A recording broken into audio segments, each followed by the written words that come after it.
Hello guys आज मु आपण मानक देखौची केमिति पाग होईची देखंतु आ ए पाग देखि आपण मानक किछि फील होतो निहति पाग देखि कि पूरा देखंतु पाग देखि कोन फीलिंग देखंतु देखंतु पूरा हमर मटन टा केमिति पूरा रेड मीटा रेड रेड हेईची पाग को आ मटन तापरे देखिबा ए पागरे मटन टा खाइबार मजा केमिति हबो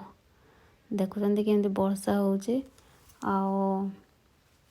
आमर डांग बाबू धोउथिले एबे आमर काकी को मु कहली काकी आपण प्याज काटंतो आ मु कैमराटा करूची आ तेणु काकी काकी एक्चुअली सब करंती मु करेनी किंतु कैमरामैन हो जाइए आ देखंतु एठी आमर मटन हवा पूर्वर जो मटन रे लुण पियाज पकई जो गुड़े मैरिनेट करके रखा होचे तापरे जाइके मटन टा प्रस्तुत हबो ये आमर डांग बाबूंकर मटन गला याको ना मु डांग रखीचे डांग डांग डांग डांग डांग डांग बाबू पूरा आमर मटन धोइले ताको पुणी मैरिनेट रे भी साहाଯ୍य तेलकोले गोलेबारे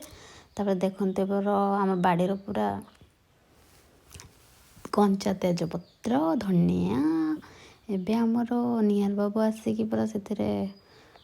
आउ कौन गोटे देले तापर काकी पूरा शिଳରେ बाटिया कहलु कहीं शिଳରେ टेस्टी हुए ना मसलाटा तो काकी पूरा आम सब शिଳରେ बाटिले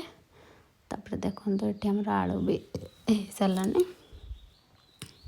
डांग बाबू पूरा चाह बस केतले मटन हम आ खाइबी मोबाइल देखापी भी इच्छा होनी किंतु कौन करवा कि कहीपर ना लाज कर बाबा पूरा घूरी घूरी होती केतले मटन हम आ खाइबी तो बेले ना आसिक देखी पुणी पलैं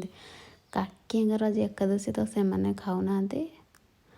देखते ये आम मटन प्रस्तुत हो सारी केमी ग्रेवी माने एत टेस्टी होता तो आपण मैंने खाई ना जापर कि मुझे खाई खाई कहली आमती बहुत टेस्टी सतरा आ एकादशी थी लोभ संभाली पारे एकादशी न मानिक खाईदे भगवान जहाँ करेंगे आ क्षमा कर एकादशी रे भाउज खाइबे मटन वर्षा पाग को आ मटन पुणी भाउज खाइबे नहीं खाइबे ना तो एकादशी थिला तो मु मना कर देली मटन खाइबेनी किंतु मो देवर कहले तमें खाइबनी हाँ मटन डाणी तुम मटन न खाइले आम पेट खराब हो खाइबना तो इच्छा नथिला कि तापर मटन टा तार जो स्मेल सुंघी एत लोभ होला जे खाईदेली आ क्षमा करियो प्रभु।